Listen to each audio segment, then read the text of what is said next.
السلام علیکم پیارے بچوں، کیسے ہیں آپ سب؟ امید ہے کہ آپ سب خیریت سے ہوں گے۔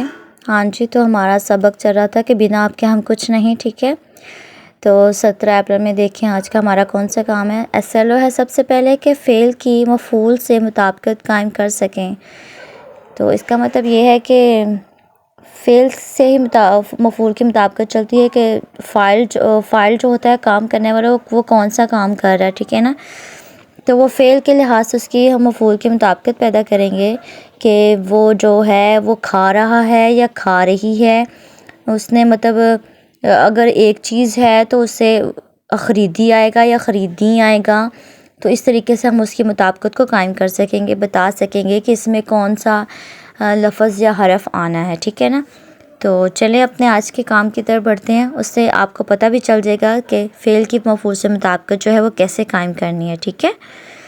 ہاں جی، تو 17 اپریل کی ڈیٹ میں جو ہمارا کام ہے دیکھیے وہ کیا ہے کہ ریڈنگ جتنی ہماری رہتی تھی وہ ساری کرنی ہے، یہاں سے لے کے آپ نے یہاں تک ہم نے جانا تک مکمل ڈیٹ لگا لیجیے۔ اس کے بعد پڑھنے کے دوران میں اس پہ ڈیٹ لگا لیجیے، ٹھیک ہے؟ اس کے بعد آگے آ جائیے، آگے ہے سوال نمبر 7، ٹھیک ہے؟ اس پہ ڈیٹ لگانے۔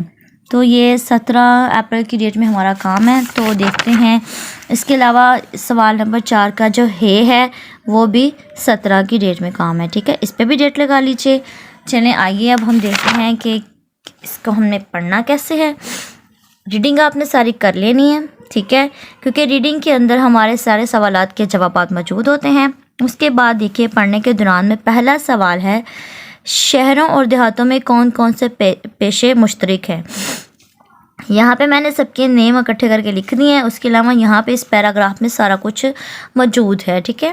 جن میں درزی ہے، حجام ہے، موچی ہے، بڑھئی اور ممار ہے۔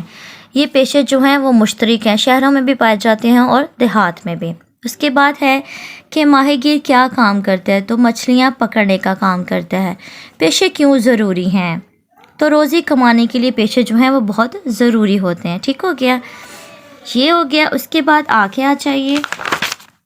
سوال نمبر 4 کا یہ ہے کہ آپ کا پسندیدہ پیشہ کون سا ہے اور کیوں؟ تو آپ کو جو بھی پسند ہے آپ لکھ سکتے ہیں، ٹھیک ہے؟ لیکن میں نے یہاں پہ لکھا ہے کہ ڈاکٹر، کیونکہ وہ انسانی زندگی کو بچانے کا کام کرتے ہیں، ٹھیک ہے؟ اسی لیے میں نے لکھ دیا کہ مجھے یہ والا پیشہ پسند ہے، ٹھیک ہے؟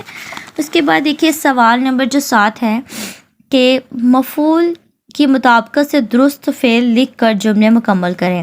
مطلب مفعول یہاں پہ موجود ہے، اس کی مطابقت سے ہم نے بتانا ہے کہ اس میں کون سا فعل استعمال ہوگا۔ ہارون نے کتابیں، تو اب یہاں پہ خریدی آئے گی، خریدی آئیں گی۔ یہ مفعول دیکھیں کون سا، یہ کتابیں ہیں۔ اگر کتاب ہوتا تو خریدی آتا، کتابیں ہیں تو خریدی آئے گا۔ استاد نے بچوں کو تحفے ڈیش دیے، ٹھیک ہے؟ اور آگے ہے فاخرہ نے اخبار ڈیش پڑھا یا پڑھی، پڑھا۔ جو اخبار ہے وہ مذکر ہے۔ میں نے سکے جمع ڈیش کیا یا کیے۔ اسد نے خوبصورت تصویر ڈیش بنائی۔ ہاں جی، اسی طرح سے آپ نے جو ہے اس کو حل کر لینا ہے، ٹھیک ہے؟ بہت آسان ہے، مشکل نہیں ہے، اچھے سے یاد کر لیجیے گا۔ ہمارا آج کا جو ہوم ورک ہے وہ ہے کہ فعل کیا ہے؟ فعل ایک ایسا لفظ ہے جو کسی کام یا حالت کو ظاہر کرتا ہے۔ اس کے بعد ایم سی کیوز ہے کہ مفعول کا کیا کام ہوتا ہے۔ پہلا آپشن ہے فعل کی وضاحت کرنا، دوسرا ہے کام کی نوعیت بتانا، تیسرا ہے فعل کا اثر قبول کرنا، چوتھا ہے فعل کا متضاد ہونا، ٹھیک ہے؟ تو اس کا صحیح آنسر جو ہے وہ فعل کا اثر قبول کرنا ہے، ٹھیک ہے؟ اچھے سے آپ نے ہوم ورک کو لکھ کے اپلوڈ کرنا ہے، ٹھیک ہے؟ اپنا خیال رکھیے گا، دعا میں یاد رکھیے گا۔ فی امان اللہ۔